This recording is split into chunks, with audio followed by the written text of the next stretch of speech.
अगर कोई आपको नीचा दिखाना चाहता है तो इसका मतलब है कि आप उससे पहले से ही ऊपर हो।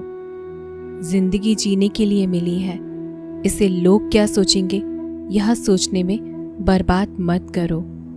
किसी के बुरे वक्त में उसका हाथ पकड़ो, सहारा दो और उसे हिम्मत दो, क्योंकि बुरा वक्त तो थोड़े समय में चला जाएगा, लेकिन वो आपको दुआ जिंदगी भर देता रहेगा।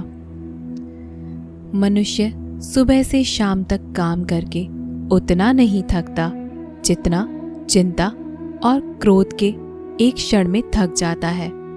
संबंध परमात्मा से अच्छे बना लो तो तुम्हें किसी की जरूरत नहीं पड़ेगी और तुम खुद सबकी जरूरत बन जाओगे। सलाह देने तो हजारों आते हैं, लेकिन जब साथ देने की बारी आती है तब केवल भगवान आते हैं। जीतने के बाद तो सारी दुनिया गले लगाती है, लेकिन हारने के बाद जो गले लगाता है सिर्फ वही अपना होता है। हर करीबी इंसान को अपना राज मत बताओ, क्योंकि जो आज आपके साथ है वो कल आपके खिलाफ हो सकते हैं। बिना मतलब के आपकी कोई इज्जत नहीं करेगा, लेकिन खुद को इतना काबिल बनाओ कि लोग बिना मतलब के भी आपकी इज्जत करें। भगवान कहते हैं, सोने से पहले तुम सबको माफ कर दिया करो और तुम्हारे जागने से पहले मैं तुम्हें माफ कर दूंगा। भगवान ऑक्सीजन की तरह है जिन्हें आप देख नहीं सकते, लेकिन उसके बिना आप रह भी नहीं सकते। कोई और तुम्हारी मदद नहीं कर सकता, अपनी मदद स्वयं करो। आप ही खुद के सबसे अच्छे मित्र हैं और सबसे बड़े दुश्मन भी। इंसान तब समझदार नहीं होता जब वो बड़ी बड़ी बातें करने लगे, बल्कि समझदार तब होता है जब वो छोटी छोटी बातें समझने लगे। आप किस समय सही थे इसे कोई याद नहीं रखता, लेकिन आप किस समय गलत थे इसे सब याद रखते हैं। सब दुख दूर होने के बाद ही मन प्रसन्न होगा, ये आपका भ्रम है। मन प्रसन्न रखो, सब दुख दूर हो जाएंगे, ये हकीकत है। किसी भी व्यक्ति की कोई भी बात बुरी लगे तो दो तरह से सोचो। यदि व्यक्ति महत्वपूर्ण है तो बात भूल जाओ, और बात महत्वपूर्ण है तो व्यक्ति को भूल जाओ। रिश्तों का संबंध सिर्फ रक्त से नहीं होता। जो मुसीबत में हाथ थाम ले उससे बड़ा कोई रिश्ता नहीं होता।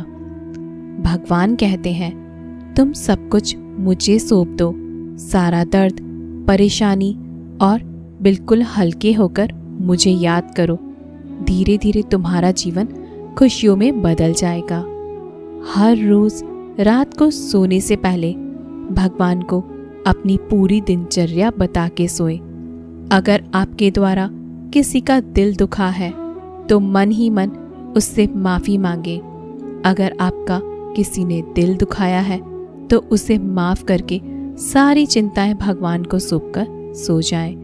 यकीन मानिए, इससे आपकी ज़िंदगी खुशनुमा बन जाएगी। क्रोध में बोला एक शब्द इतना जहरीला हो सकता है कि आपकी 1000 प्यारी बातों को 1 मिनट में नष्ट कर सकता है। सबको हंसाना, लेकिन कभी किसी पर हंसना मत। सबके दुख बांटना, लेकिन किसी को दुखी मत करना। सबकी राह में दीप जलाना, लेकिन किसी का दिल जलाना मत।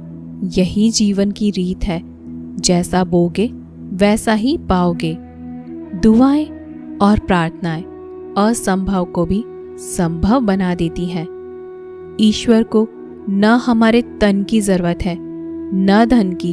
उसको तो बस पवित्र मन की जरूरत है। इसलिए वो हमें कुछ भी छोड़ने के लिए नहीं कहता, बस कहता है, बच्चे, मन से विकार छोड़ो, गंदे विचार छोड़ो।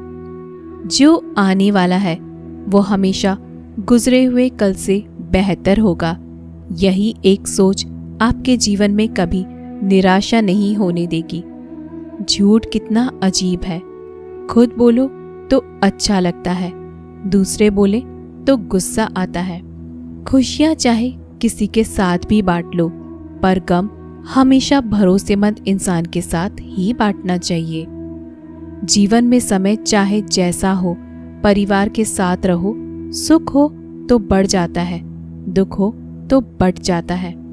सच्चा मित्र वही है जो उस समय में भी आपके साथ खड़ा हो जब सारी दुनिया आपके खिलाफ हो।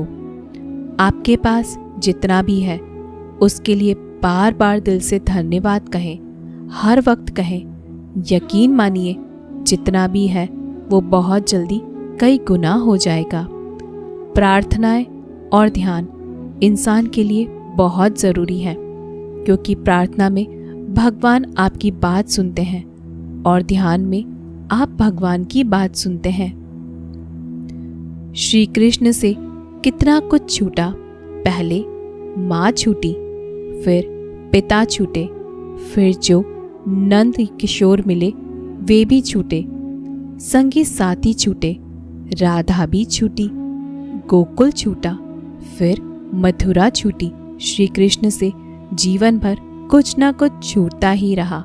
नहीं छूटा तो वो था देवत्व, मुस्कान और सकारात्मकता। श्री कृष्ण दुखी नहीं, उत्सव के प्रतीक हैं। सब कुछ छूटने पर भी कैसे खुश रहा जा सकता है, यह श्री कृष्ण से अच्छा कोई नहीं सिखा सकता। इसलिए हमेशा खुश रहें, सदा मुस्कुराते रहें। जीतने का मज़ा भी तभी आएगा जब लोग आपकी हार का इंतज़ार करेंगे। गीता में लिखा है, यदि कोई आपको अच्छा लगता है तो अच्छा वो नहीं, अच्छे आप हैं, क्योंकि उसमें अच्छाई देखने वाली नज़र आपके पास है। अपनी पीड़ा के लिए संसार को दोष मत दो, अपने मन को समझाओ। तुम्हारे मन का परिवर्तन ही तुम्हारे दुखों का अंत है। सोच और नियत अच्छी रखिए, फिर आपके कष्ट प्रभु स्वयं ही दूर कर देंगे। याद रखना, भगवान से कभी उम्मीद छोड़ना नहीं और दुनिया वालों से कभी उम्मीद रखना नहीं। सुख दुख एक सिक्के के दो पहलू हैं। जहाँ सुख होगा वहाँ दुख भी होगा, और जहाँ दुख होगा वहाँ सुख भी होगा। इसलिए सुख दुख के बारे में बिना सोचे निरंतर अपने लक्ष्य को प्राप्त करने के लिए प्रयास करते रहना चाहिए। एक बात हमेशा याद रखना, किसी के सामने गिर गिर जाने से ना मोहब्बत मिलती है ना ही इज्जत। इसलिए अपने स्वाभिमान को जिंदा रखो।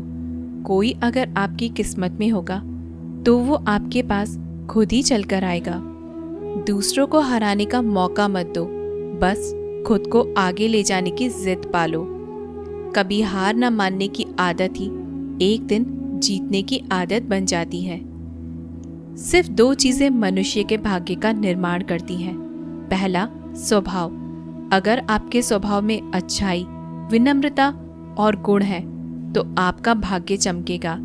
अगर आपका स्वभाव क्रोधी है, आलसी है, तो आपका भाग्य बिगड़ना अनिवार्य है। इसलिए अपने स्वभाव को मधुर और आकर्षित बनाइए। दूसरा, आपकी वाणी।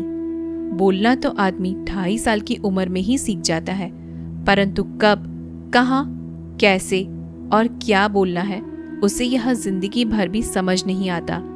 जिसे यह बोलना आ गया कि कब, कहाँ और कितना बोलना चाहिए, समझ लो उसे सफल होने के लिए कोई नहीं रोक सकता।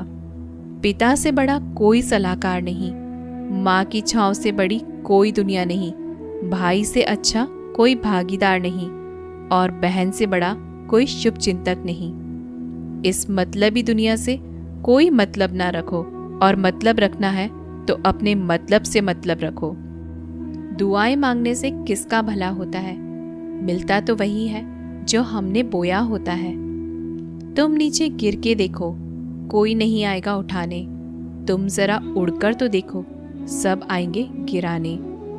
एक बात हमेशा याद रखना, अगर शराब की दुकान पर बैठकर दूध पियोगे तो तुम्हें शराबी का ही दर्जा मिलेगा, और किसी मंदिर में बैठ के पानी भी पियोगे तो तुम्हें एक संत का दर्जा दिया जाएगा।